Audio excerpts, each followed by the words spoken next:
most people, they react. Something happens, immediately they have an emotional reaction to it. They get upset, it triggers them, and all of a sudden they're out of control. They're just reacting to someone else's emotion. So first, you have to understand how you're responding to people, because that's going to determine your ability to focus on yourself. If you're allowing yourself to be impacted by people just automatically, then the focus is off of you. And this is not being self-centered, this is being self-focused. Today's creator is Adrian Starks, a keynote speaker, author, and personal development coach. With over 16 years of experience in human development and achievement, Adrian dedicates his life to helping people shape their purpose to become better human beings. In this episode, Adrian shares his insights on finding your purpose, the significance of helping others, and his passion for his podcast, Your Purposeful Life. Hey, Adrian, how are you doing? He says, I'm doing wonderful, man. How you doing today? I'm doing fabulous, man. We had a great conversation during your podcast a couple of weeks ago, maybe even a month ago now, and I couldn't wait to have you on. I felt that we had an instant spark, instant connection. The conversation felt great, so I figured I'll be on the other side of the table now and get to know you a little bit better and talk more about your story and what you do. And talking about that, why don't you let us know a little bit about who you are, what you do, where you're from people listening who may not know you.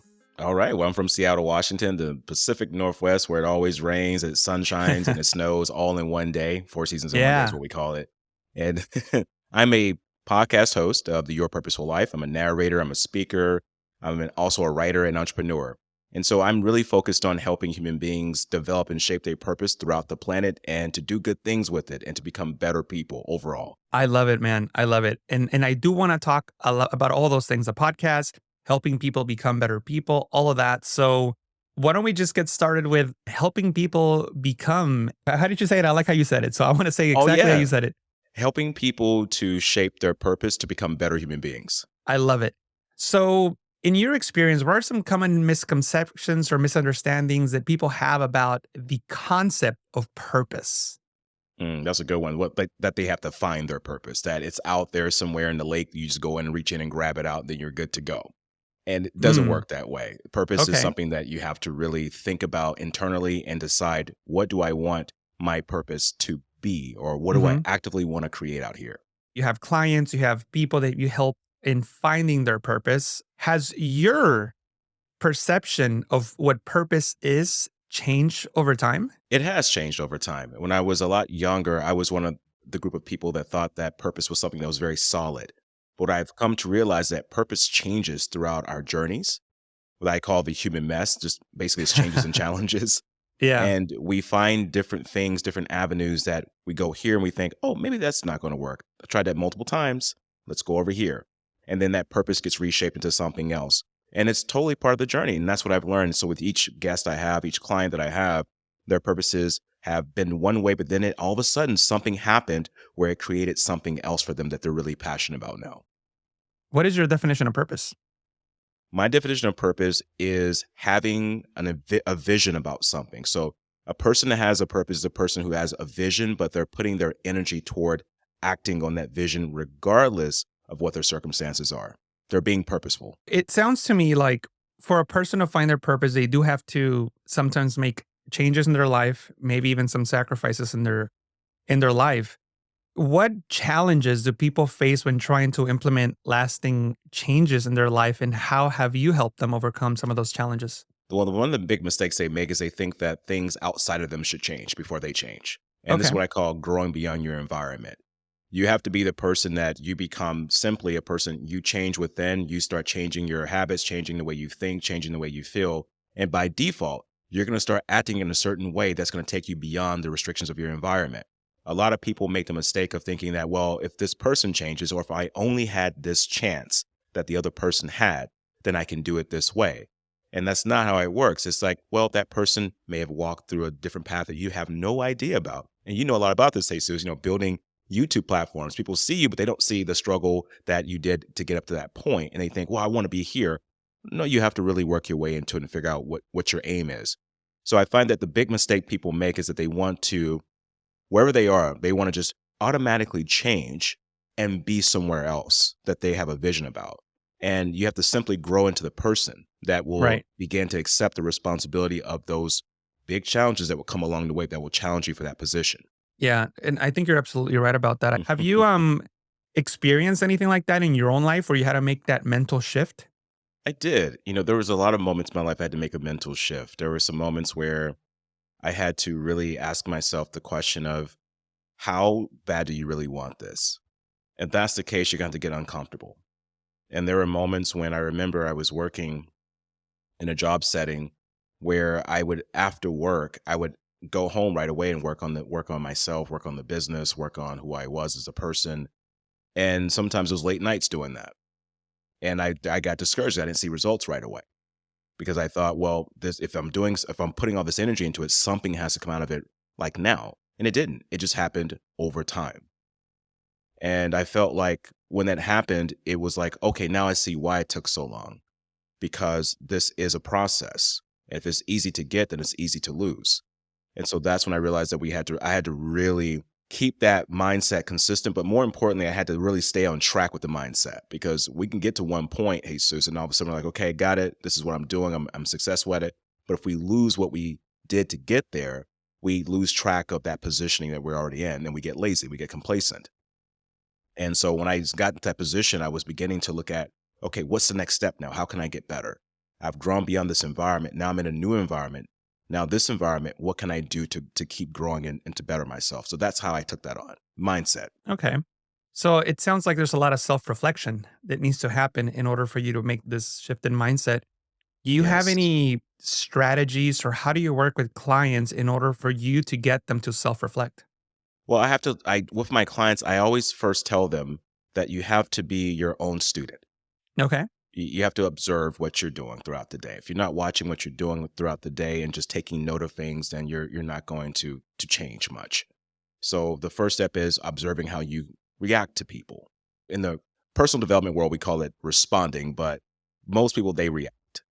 Okay. Something happens, immediately they have an emotional reaction to it. They get upset, it triggers them, and all of a sudden they're out of control. They're just Okay. reacting to someone else's emotion. So first, you have to understand how you're responding to people, because that's going to determine your ability to focus on yourself. If you're allowing yourself to be impacted by people just automatically, then the focus is off of you. And this is not being self-centered. This is being self-focused. And I want people to understand that. And so you have to take note of what you're doing throughout the day. What was the challenging point of the day? What was something that really pissed you off? What was something that made you really happy?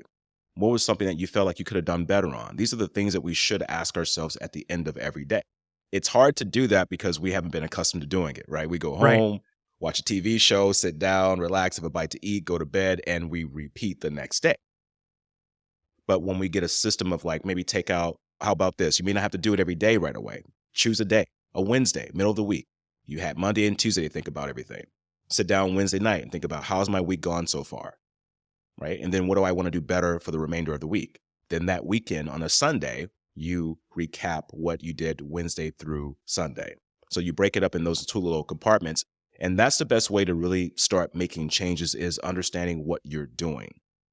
And if you can't understand what you're doing, then you're not going to make changes. And there's no quick magic pill. There's so many programs, Jesus, out there, and they talk about, well, if you do it this way, if you do it this way, and if you do it this way, you're going to have your best life. And I have something to say about that. There is no best life. There is a better life. There is a more fulfilling life. Because if there's a best life, then where else do you go from there? In order for you to get them to self-reflect. Right. So it's all about improvement, but not chastising yourself, saying I'm not good or I'm failing at this, but understanding you're a working piece of art. Yeah. You're going through the human mess constantly. And you got to keep track of what you're doing, what mess you're creating along the way. Sure. And that reminds me of, I was watching this episode of, I believe it's called the Actors Roundtable. Have you seen that before? It's a I YouTube have seen that. show. Yeah, and what they do is they get a bunch of actors, well-known actors, and they talk about different things. And there's a recent episode with Tom Hanks, and he had such a good quote that it reminded me of what you just said. And Tom Hanks said that one of the greatest lessons he's learned is that this too shall pass, Hmm. whether it's something very bad that happened in his life or something very good. If he didn't get a role or he wasn't doing well professionally, that shall pass, or that too shall pass. If he felt like he was on top of the world, winning an Oscar or whatever, that too shall pass. So there is no, top of the mountain. You get to a point and that too shall pass, which I found it to be like really good advice, because I can recognize moments in my life where I've been solo that I feel terrible, but that passed. And I also remember times in my life where I felt like I was on top of the world and that also passed and then you go back down. I've been there And too. and that's just life, I think. As you said, there is no like, here I am, I made it, I'm at the top, I'm at the best place. Because as you said, where do you go from there? So I just thought it's a good way of looking at things, I think. I like that quote that you used from Tom Hanks too, because it is such an important quote. This too shall pass. And also, I'm going to put another quote out here too from, I think it was Thomas Carlyle, the Scottish philosopher. And he said that a person without a purpose is like a ship without a rudder. Wow. You're just going to float aimlessly and spin around. And I think that's something that what we're talking about here is that when you go through that moment of the challenge, what again is your purpose? Because that's going to tie you back into the vision. So when you have those moments where you're at work, you're like, oh shit, this sucks. I don't want to be here. These people are annoying me. You just look at a piece of paper and say, okay, that purpose, this is what this is about. I'm here to make some money. I'm here to put funds into what I'm trying to create outside of here. Or I'm here to learn something so I can use it in my business or use it wherever I'm interested in. There's multiple ways of taking whatever you have and weaving it into a purpose. So if you understand what your purpose is, you understand what you're doing, it makes it a lot more easier for you to get to those moments that are very challenging for you. Yeah, absolutely. And, talking about Tom Hanks and other authors that you've mentioned, do you have any role models or people whose work you support in terms of finding purpose and human development and all that stuff? I would say Earl Nightingale. He has Okay. been really truthfully like my mentor over a time frame, just because he had multiple genres that he participated in, such as he was a public speaker, he was a narrator, he was an author, he did radio hosting, and he was considered to be the dean of motivation. And so looking at people like him and how he used his passion in multiple avenues that all had similarities, that really inspired me. If I could think of anyone else, I would have to say, honestly, Sylvester Stallone. Really? Rocky. All right. Rocky. And that's where my name came from, actually, Adrian. So, yo, Okay. Adrian. Oh, yeah. Oh, interesting. So I like him because, and this is nothing, I'm not like, once again, I'm talking about the person's skill and their talents and their craft, nothing about anything personal in their lives. But when it comes to him, his ability to take a vision of that movie Rocky and then turn it into a franchise, nobody wanted to buy it. Nobody wanted to touch it. Not Yeah. even a B-list actor. So Mhm. he said, fine, I'll do it myself. I'll act it in myself Yeah. and he took it on and he had that purpose and look at it now. It turned into Rocky, turned into Creed, it's turning into all these other things, Yeah. Rambo. So he really inspired me to show me that if you have this vision, then you need to create the plan. And Mhm. you say this a lot, Jesus. You got to have the packaging, right? Yeah. Yeah. What is the packaging behind what you're doing? And so he really inspired me over time. And the other person had to be Frederick Douglass. I'm going to go Oh, way okay. back in time. Yeah. Yeah. You know, Frederick Douglass really inspired me because of he was more than self-made, he was self-taught. This is a Mm. person that he didn't know how to read or write, but he taught himself how to read and write. He ended up being one of the greatest orators of all time. He changed history. You Yeah. know, he really changed history. People talk about what was the Civil War and how Abraham Lincoln allowed the black soldiers to come in and fight. But what people don't realize, the backstory is that Frederick Douglass actually convinced him of why it was important to allow them to fight. He says they want to fight for their freedom, so they'll go down in flames for you. Yeah. And he's like, those are the people you want on your side. Right. And so people don't talk about that story, but it was like his ability to be able to articulate in a way and to show like, this is why you need to do this. That inspired me to really do what I do and to show the why behind what I do and show people why they should be doing something they're passionate about. So those are my three. And what is your why? Why is helping people become better people so important to you? I believe for me, truthfully, we are all here for a particular reason. We have a sacred birthright to be on this planet. And I really believe that the human being has not reached their full potential until they know why the hell they're here. And when they do that, and they do it with integrity, honesty, and passion, they can actually be co-collaborators with the planet and make it better. So when we become better, the planet becomes better. We're all one great system. So I'm here to show people why it's important to push beyond your boundaries, why it's important to push beyond the challenges and to keep going. Do you think it's ever too late for somebody to keep going? Is it too late to ever discover your purpose? Oh, great question. There is never a moment of being too late. I always say that it's the book by Ernest Hemingway, When the Bell Tolls. When that bell tolls, then you know that's it for you. But until you hear that bell, there's no stopping. There's always that time where you can be like, okay, I've got all this going on, but what can I dive into? What is that thing that I put down years ago? Maybe it's playing the guitar, maybe it's writing, maybe it's doing some producing, maybe it's doing some charity work, things that Hmm. you're passionate about. I think that we have a lot of things we put down because we were told to be serious. We were told to be responsible. And reality is that there's always that little kid inside of us called imagination, called creativity, that Hmm. never goes away. No matter what age you are, it's always there. And Right. this is what the inward journey is about. This is what I was talking about earlier, self-reflection. You brought this great question up about, how do people do that? Well, they have to look at what inspires them, what doesn't inspire them. You got to ask yourself those questions. People can't do that for you. But if you are a person you have, let's just say, for instance, you have a big family, a lot of kids, you're married, and you got a lot of commitments. I get it. I totally get it. It doesn't mean that you have to give up that. It doesn't mean that you have to neglect that at all. It just means that you have to set some time aside for yourself to just look at some things. I mean, there's 24 hours in a day. So trust me, there's a moment in time where you're going to have at least an hour or two to yourself, Yeah. 30 minutes to yourself to think about some things. And the reality is that when you have those moments, to spend it in the present moment, not in what you're going to do when you leave that moment. This is what happens to a lot of people. They get that quiet moment. They're already thinking about, what do I do when I'm done with my quiet moment? I've got this to do. I got this to do. Just got to quiet yourself and enjoy yourself and just allow yourself to be at some point. Be silent, which is hard for a lot of people to do. I completely agree, but I do want to, in a way, play devil's advocate here. And maybe there Okay. is I no like that. bad side to it, but are there any potential pitfalls or risks or downsides associated with an intense focus on finding one's purpose? Absolutely. And this is what we call discipline. You have to have the discipline to know your threshold. If you are involved in something, and let's just say, for instance, you have other responsibilities, you have to divide the line of how much time do I need to dedicate to this? And also there's a pitfall of not getting enough gratification from what you're seeking. We live in a time now where instant gratification is everywhere. People's Right? attention spans are very short. They're wanting it now. They're wanting the quick result. And this happens when we're trying to go for our purpose. And so when you're looking for your purpose, or when you're trying to reshape your purpose, you have to be flexible, but also kind to yourself and to slow it down. If you find that you're getting frustrated, you need to stop. Back away for a little bit. If you find yourself snipping at people, you need to dial back, go back to what we were talking about before. Ask yourself, why did I have this encounter with this person? Why did they trigger this response out of me? Maybe it's because you're focusing too much on internally and you're not paying attention to your environment. This is what we can also go inside so much where we lose track of what's going on around us. And this can impact relationships. You can start ignoring that partner that's in your life, ignoring your kids, ignoring the things that are obligations and duties for you.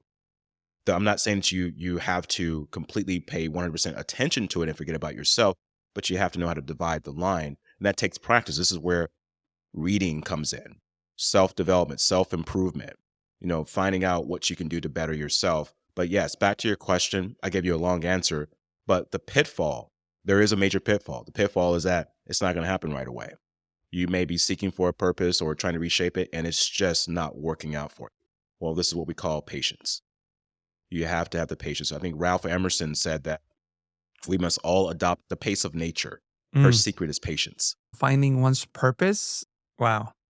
It's true. So I do want to talk a little bit about the podcast, but I did have Mhm. one more question for you regarding purpose, which prior to you coming on the show, I was thinking about the conversations I wanted to have with you based on your experience. And that word purpose kept coming up. Purpose, purpose, purpose. And one of the questions that I had in the back of my mind about purpose is how one's upbringing, their environment creates their sense of purpose and the paths that they choose to follow. And I guess the question is, can certain environments be detrimental to purpose? And if so, how can we change our perspective of the world, really? Because that's what we grow up with, to follow our purpose. Ooh, that's a powerful one.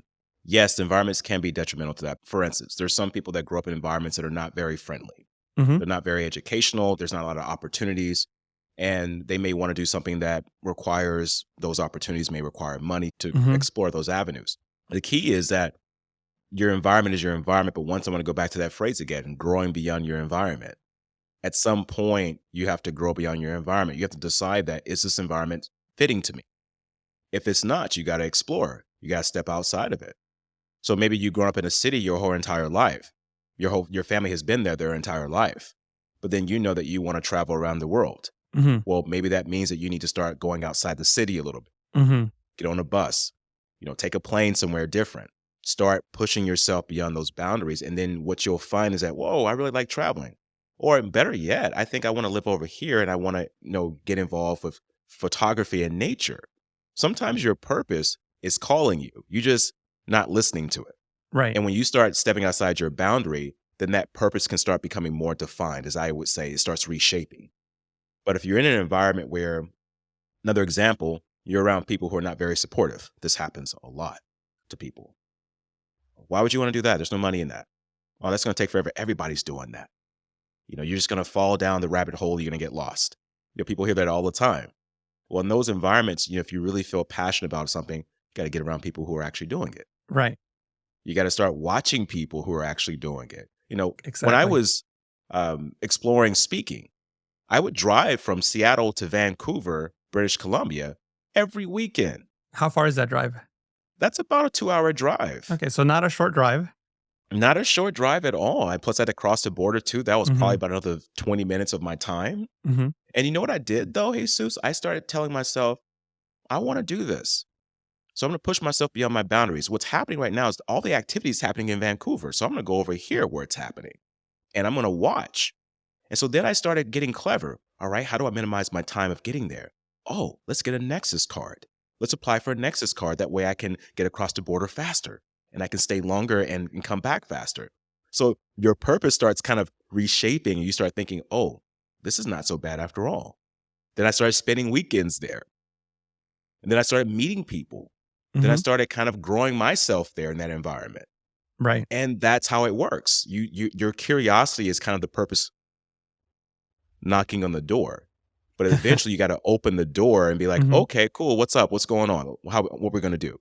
And then you got to start going with that instinct, trying out new things. Well, the important thing there is you have to open the door. You got to open the door. When opportunity is knocking at your door, sometimes the environment that you grew up in may keep you from opening that door. And for me personally, it took many years to get out of that mindset that I grew up with in my environment. I remember being very young, like 19 or something, and my whole goal in life, and again, this is just me personally. I'm not saying that if you're doing this is bad or anything. It's just me. My whole goal in life was to make $10 an hour. That was my goal. And for context, I live in the San Francisco Bay Area. This is one of the most expensive areas in the country, maybe the world. I don't know the numbers specifically, but that was my goal because I didn't know any better. It took a lot of getting out of my comfort zone, driving to different places, meeting people at different events and conferences. When I started expanding my horizons, which is what led me to that question, because I realized that my environment had limited my sense of purpose just because I wasn't aware of the world that was out there. Wow. Limited your sense of purpose. Yeah, it's so true that you said that because the environment can do that to us. It can really limit that. And I wanted to kind of quickly add on too that my family has always been very supportive. But for the people out there, you may not have a supportive family. And also to be careful with that, because back to your question earlier, the pitfall can be that just because they're not supportive, you think that it's not possible. Right. And you think that there's no way out of it. And also be cautious of friends. Friends along the way will tailor off or they'll go silent on you. And you will be like, well, I thought that they're not doing it. They're not sending me anything. They're not liking anything I'm doing. They're not commenting on anything I'm doing. You see them there. You know they're there. It's because people like to watch from a distance. And believe it or not, some people may be supporting but not really acting that out. And that's okay. That's why you were saying don't get involved in the numbers. Don't let that emotionally drag you.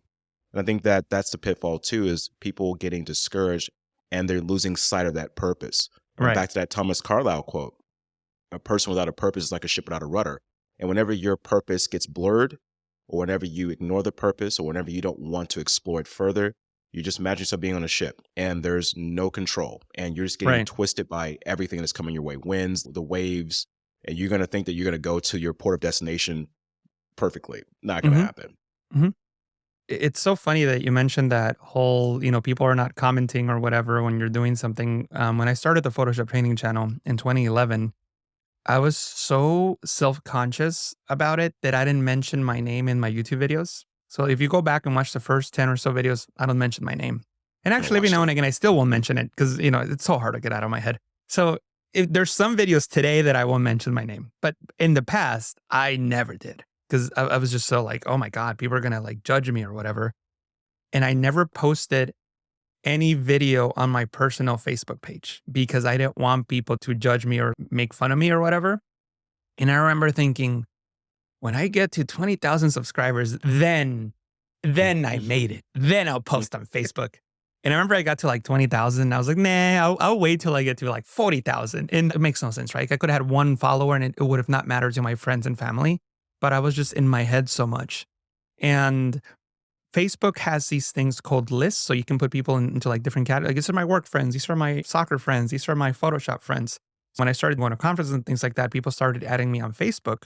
So I created a Photoshop like friend list of people who are interested in Photoshop. Smart. And that's the only time I've ever posted Photoshop related content only to those people. Because to this day, I have something in my head that people are going to like judge me for it.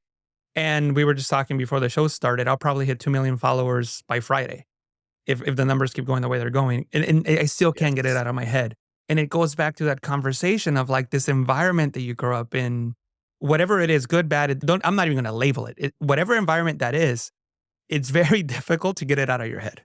hmm It is. And I like how you said too, this journey of yours, because it's so real that, and I like how you created the list. You created a list for people that you know are going to hmm watch it. I think the big thing people have to be very careful on, the pitfall of going to social media and thinking that everyone's going to like what you're doing. And everyone's going to be like, oh, great for you. Awesome. We're going to just, pass this around and get everybody to jump on board. No, it doesn't happen that way. You would like for it to, but it doesn't happen that way. And you want people who really support or really need your work. Like you were saying, Yeah. that purpose, like the audience you're serving, they're going to want that more than anything else. And for the people listening today, comments, also be very mindful of the pitfall of focusing too much on comments. It's great to have good comments. It's good to comment on good comments, but every now and then you're going to get some people in there, they're going to be like, oh, you suck. Or they're gonna be like, 100%. I don't like this, or like, what are you talking about? And then they think they have the facts for everything. If you go back and follow them, they got like a little frog emoji. They don't even show their face, right? Yeah. So you don't allow people like that to really jar you from your purpose. hmm Use that as fuel. You say, okay, well, great. And at least I know that my video, my content is going organically out there. So I know now there's people randomly catching my stuff, and this is good. hmm But they're not gonna always like it. So that's also the pitfall we have to be very careful about. Yeah. Yeah, for sure. You know what the interesting thing is, Adrian? I have posted every podcast episode on my personal Facebook page. For some reason, I don't have that same connotation in my Photoshop stuff. Maybe because I started it now where I feel more confident, but the old Yeah. stuff is still like in the back. I don't know. I'm weird, man. My mind is all over the place. But It's I have, growth, brother, yeah. yeah, I posted the every single podcast episode on my personal Facebook page, and people have commented.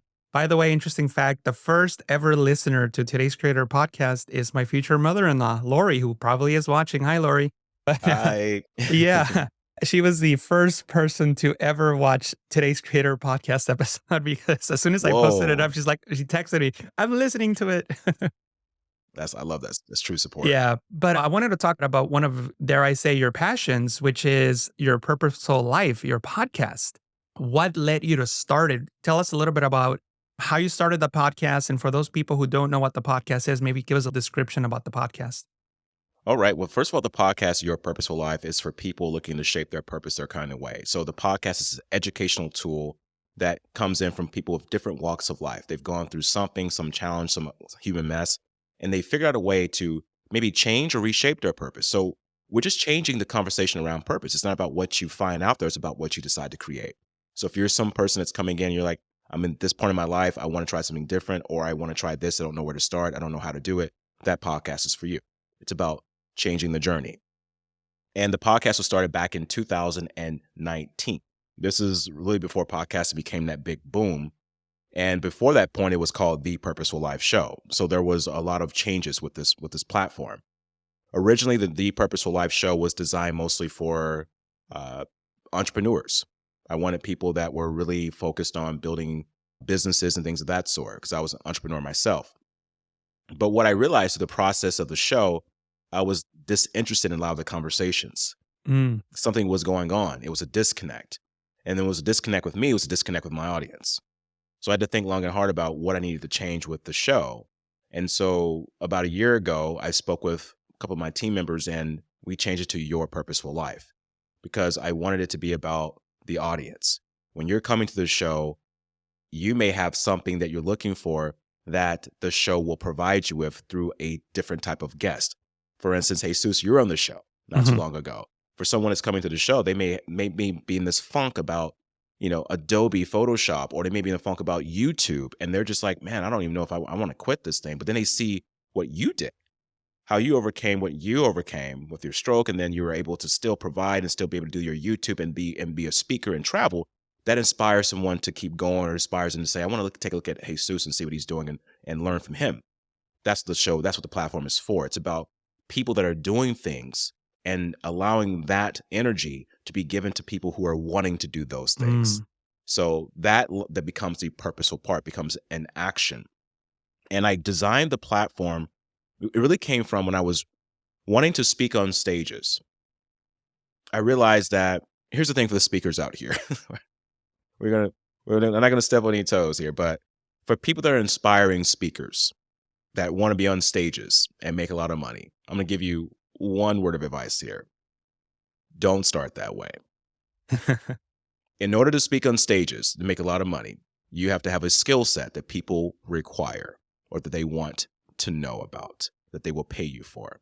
Jesus gets paid to speak on stages because he has a special quality that he has built over time that allows him to be an expert, that people want to hear about what he has to say because they want to learn from him. When I started out, I didn't have that special quality. I just wanted to speak on stages and motivate. And did I learn my lesson? Because nobody comes knocking on your door. Nobody comes saying, hey, come and speak. None of that. And there are people out here who will say, join our program, blah, blah, blah, blah, blah, blah, and we'll help you be professional speakers. That's great, But here's the thing. You still have to have a skill set. You have to have something that people are willing to pay for. So I designed the podcast because I had one person, Jesus, he told me this advice. He said, Adrian, you got to stop trying to speak on other people's platforms. You got to build your own. Love it. And I said, well, hey, I want to speak on Les Brown's platform. I want to speak on Tony Robbins' platform. How do I do that? He was like, you don't. You build your own platform. And if they hear you enough, they will ask you to join them. And I never got that call from them. That's okay. But here's the thing, though. My platform now, that's right, but my platform is something that I speak from when it comes to podcasting. That's my platform. And I do speak in stages. I've spoken in schools. I did a TEDx talk. So I've done my thing. But the reality is that I built a platform for podcasting because I actually am very passionate about learning about people. I'm very curious about people. And I love people who are doing great things, and I want them to be able to be seen by more people. So that's why I designed it. Can you share a story of a guest on your podcast that's made a significant impact on your personal life? On my personal life. Let me see. There's so many guests here. Oh, so there's a guest. So obviously you have. Thank you. I appreciate that. You're very welcome. Yeah. There's a guest. I think his name was Kevin McShann. I'm trying to figure out which episode that was. And we'll find it and link up to it in the show notes, by the way. Yes. And it's called Don't Let Your Disability Define Your Limitations. And he was born with cerebral palsy. He was a twin, actually. Okay. And his brother ended up growing out of it, but he didn't. And what his doctors told him is that he'd never walk again, ever, and that he was going to be forever bound in a wheelchair. So he said, okay, well, how do I make the best of being in a wheelchair? And he realized that he was going to help other people who have cerebral palsy to show them that the wheelchair is not your limitation, your mind Wow. is. And when I heard that episode, I was just talking to him and how he saw life. He's an avid football fan. He loves Mhm. football. He just enjoys life. I just said to myself, man, what am I worried about? And he gave me one thing. He said, Adrian, he says, either you can sit down and do nothing, or you can stand up in your heart and do everything. Wow. And I said, whoa. So he really inspired me to really think about things differently, because we all have those challenges. And I'm going to put it out here for people that are listening today. We all go through our moments. Mhm. This vulnerability factor. We're all human. I have doubts. I have fears. I get upset. Sometimes I shut myself off because I'm trying to figure out some things. And I'm not telling this to show you, to have you feel sorry for me. I'm showing you because vulnerability is a strength. And we live in a time now where everyone's trying to show you how perfect they are. Mhm. And you're getting sucked into that. Yeah. But I'm asking you to look at the people who are sharing with you part of their journey. Jesus's journey. The stroke that you had, man. I mean, people need to hear about those things that happen, but yet you're still going. Mhm. And that's what drives me when I talk to people. So that was one thing that really inspired me. Yeah, man. You mentioned my stroke, and in no way I'm comparing what I had to your guest in cerebral palsy. I was very fortunate that I came out on the other end relatively unscathed, but there was a period of time where I didn't know that that was going to be the result. I thought I might not be able to walk normally again. And just that taste of that being my life now makes me want to work even harder at the things that I want to achieve, both personally and professionally, because had I been in that situation, it would have been much more difficult. That's not to say that if you have any disability, you're not enjoying life or any of that. It would have been difficult for me going from being relatively healthy and athletic to now you can't walk. It would have been a very difficult mind shift that would have probably been difficult to overcome. Mhm. So just the fact that I had the taste of it and then coming back to where I'm playing sports again and I'm pretty much doing everything normal, it really put things into perspective and really made me value the things that I wasn't valuing before, that I realized how valuable some things were and how easy they could disappear. It's true. The things that are the most valuable to us, we ignore. Mhm. Things that can't be replaced. The things that 100%. can be replaced, we put all of our attention and our money on, right? So it's very interesting how the human brain works these days. 100%. Talking about good guests, how do you go about selecting and inviting people for your podcast? Are there any qualities that you look for? Do you do some research on people? How do you find the good guest? Research, research, research, everyone. Research your guest. The key is knowing the why of your podcast. Mhm. If you don't know why your podcast is up in the first place, then you're going to really fall into that rabbit hole effect Right. of trying to get everybody on your podcast. I mean, that happens to a lot of people. Yeah. In the beginning, they're just trying to get everybody on, just to get guests on, to say they have a number of episodes. But here's the thing. They don't care about how many episodes you have.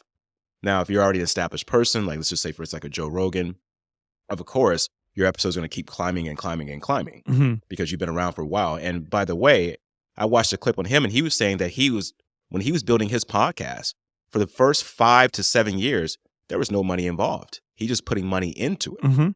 He was Mhm. growing it. He was trying to build it up. So for Yeah. people listening today, check that out. Look at him now, but 7 years, between 5 and 7 years, he wasn't doing anything with it other than just Mhm. creating the content. And I would say that, as you would say, Jesus, and I want to use your words, the packaging is Mhm. so important. Your podcast has to have something in it that is presentable to people. So if I give you a box and the box has nice packaging on it and it's specific, well, if you look at that box, you're going to get curious, you're going to open it up. But if your box doesn't have any specifications on it, it's just a blank box and it's just it's just a box, people are going to be like, not interested. Or if your box has too many things on it, too many words written on it, they're going to be like, oh, that's too much. I don't know where to start here. Mhm. You got to be specific on your podcast. What does your podcast have? For instance, yours, Jesus, today's creator podcast. So automatically I'm thinking today's creator. I'm a creator. I want to know what he's talking about. Who's on this show that's going to be who's a creator right now? Mhm. It's very simple. My podcast, Your Purposeful Life. All right, maybe you're struggling in your life right now. You're trying to figure out what the hell is my purpose, or you're trying to figure out what is purpose. That's for you. It's Mhm. very simple, streamlined. You go straight there. So your title is very important. And also, so your guest, back to what you were saying, your guest has to align with your why. Mhm. If you have a guest on your show, it may have nothing to do with what your messaging is, that becomes a disconnect. Right. And at that point, your audience is going to be like, okay, I'm not understanding what I'm getting here. I'm going to go on to somewhere else. So you have to ask yourself a question. Do you want to be an educational podcast, or do you want to be a podcast you're just bringing people on just to talk? Mhm. And there's a lot of people out there with podcasts like that. Get in line. Right.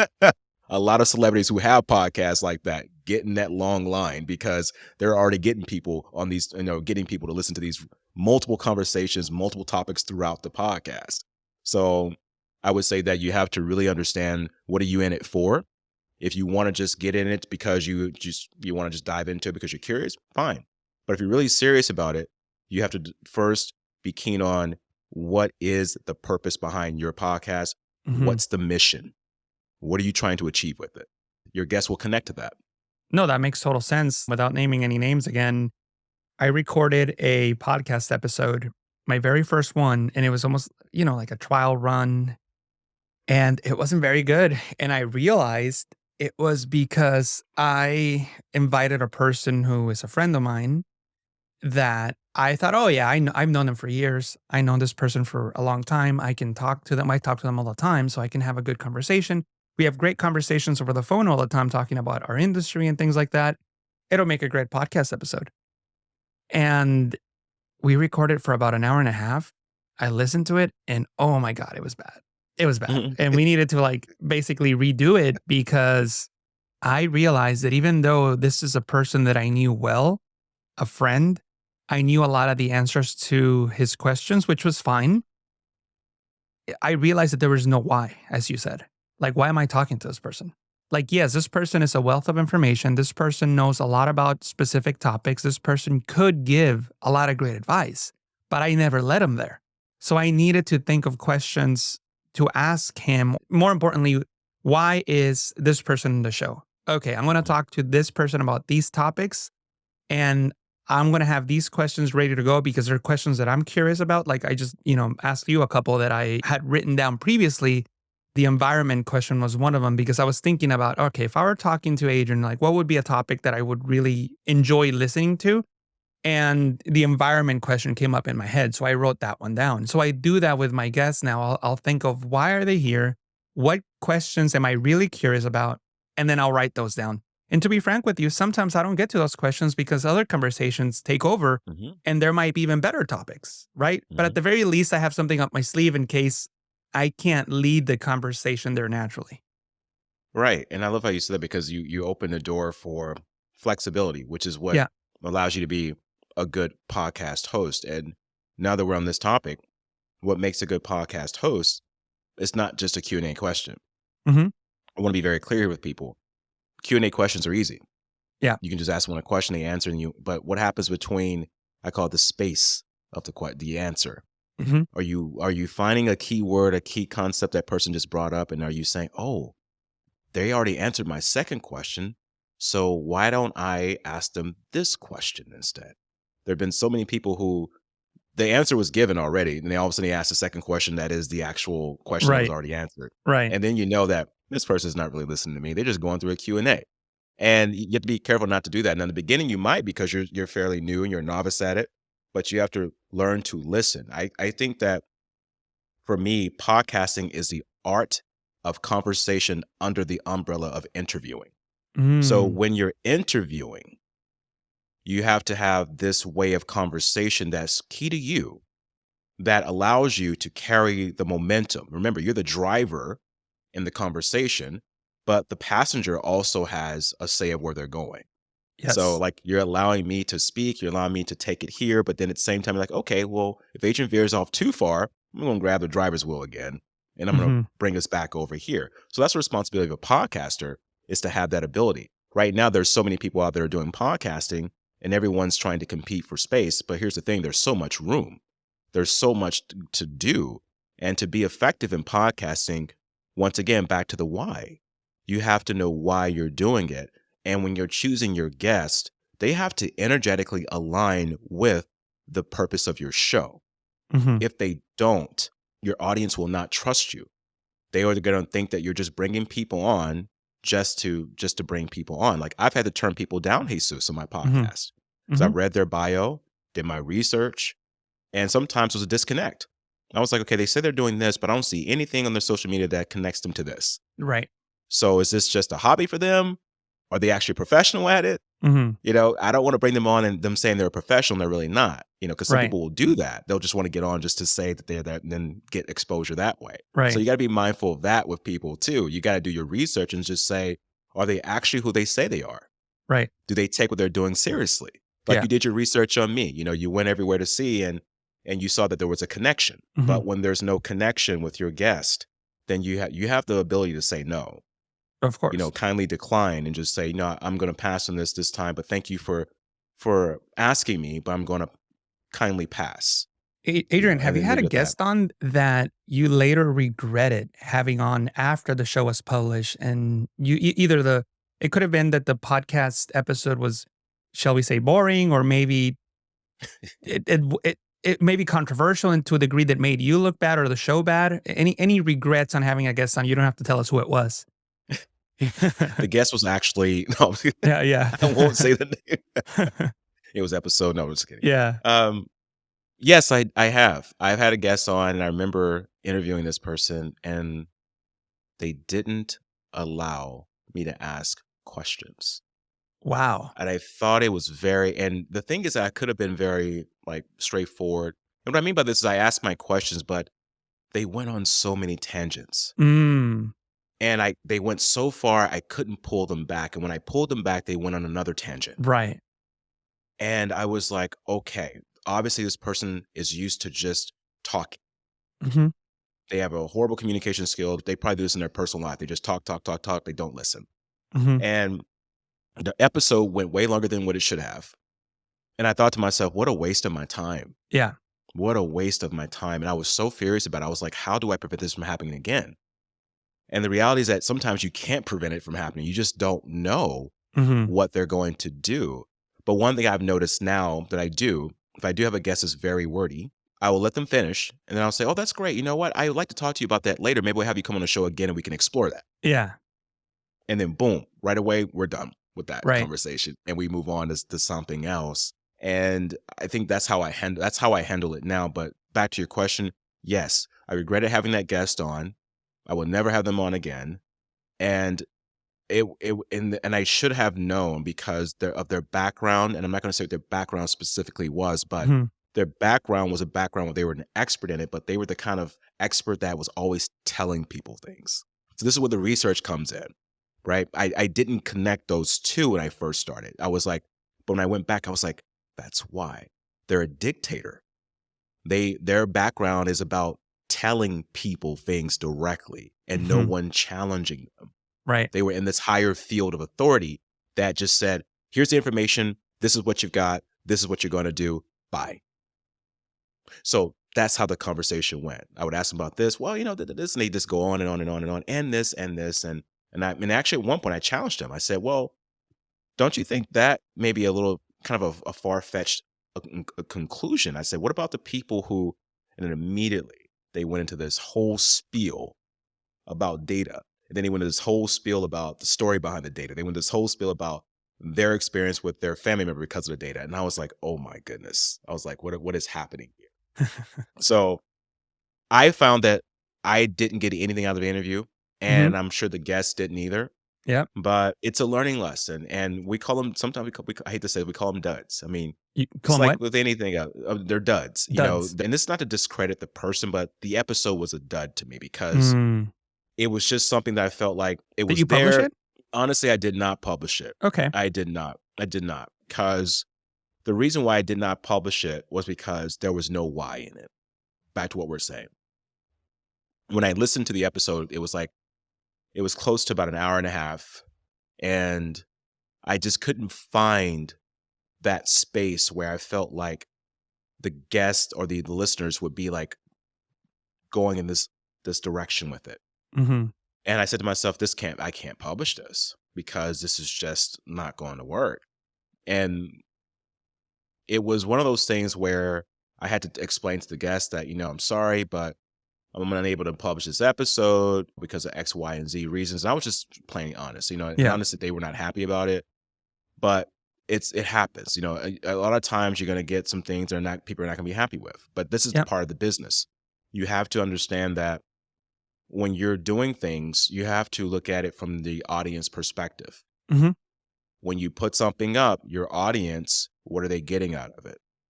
Because if it's something that they're not getting anything out of, then it's going to it could possibly hurt you a little bit, because then it discredits what you're trying to do. absolutely. And so back to your question one more time about I have published episodes where I've listened to them. I said, "Oh goodness, that was horrible.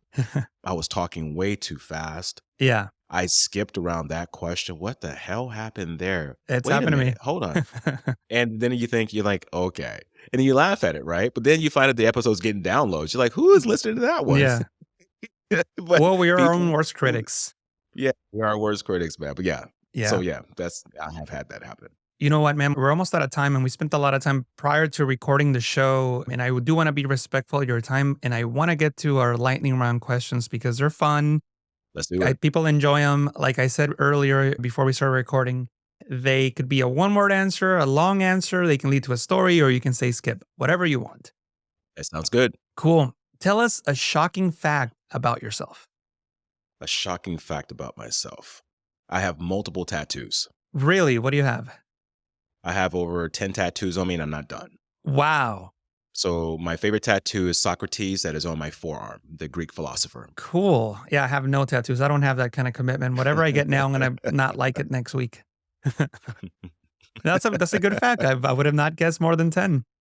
What is the most interesting thing you've learned in the last 6 months?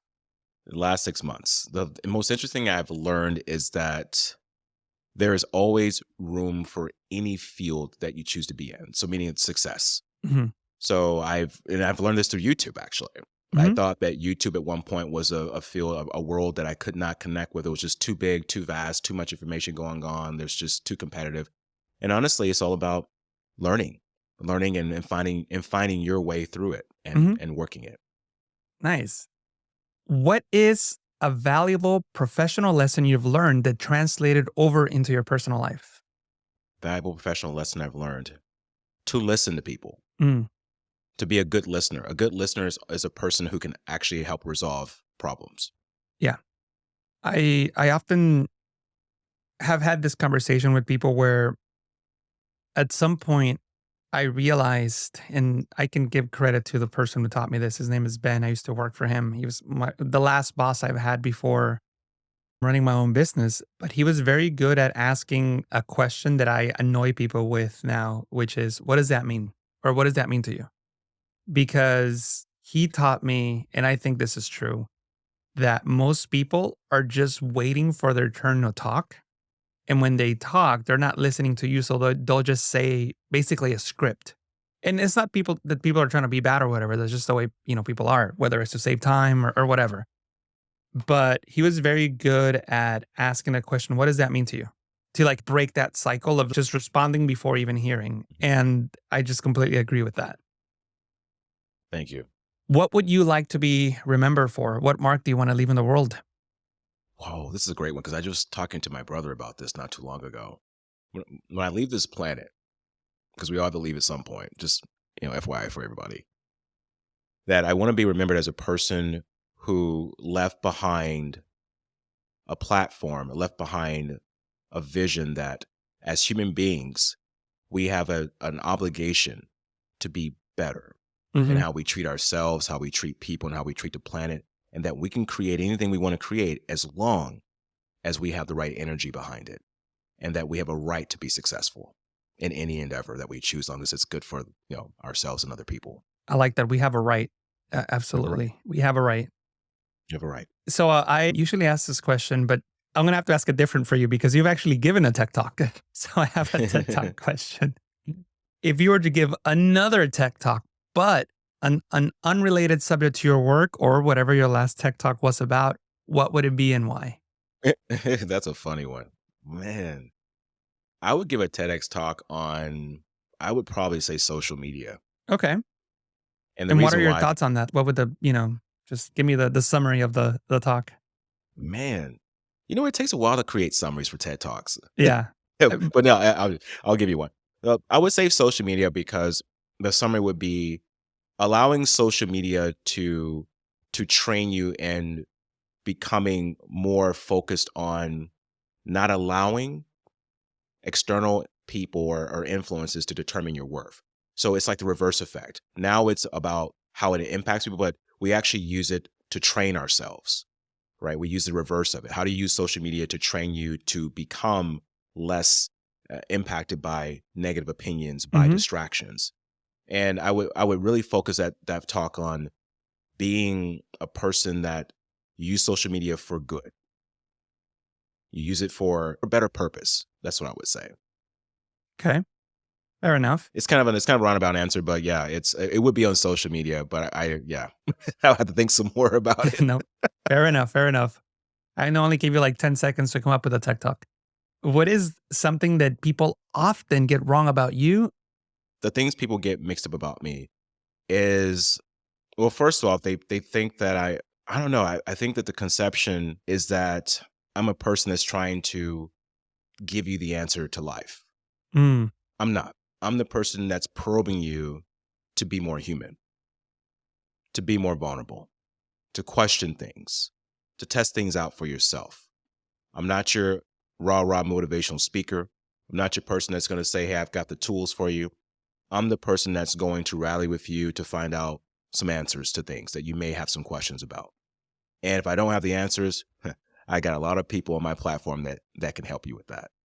I And love it. that's what I want people to see me as, and to not see me as just this person's trying to give you the answers to life and the key to life. No, that's for you to do. I'm I just here love to it. remind you of it. Love it, Adrian. Today's creator was Adrian Starks. Adrian, thank you so much for being with us. Thank you, Ace. This has been a wonderful time, and we'll have to do this again for sure.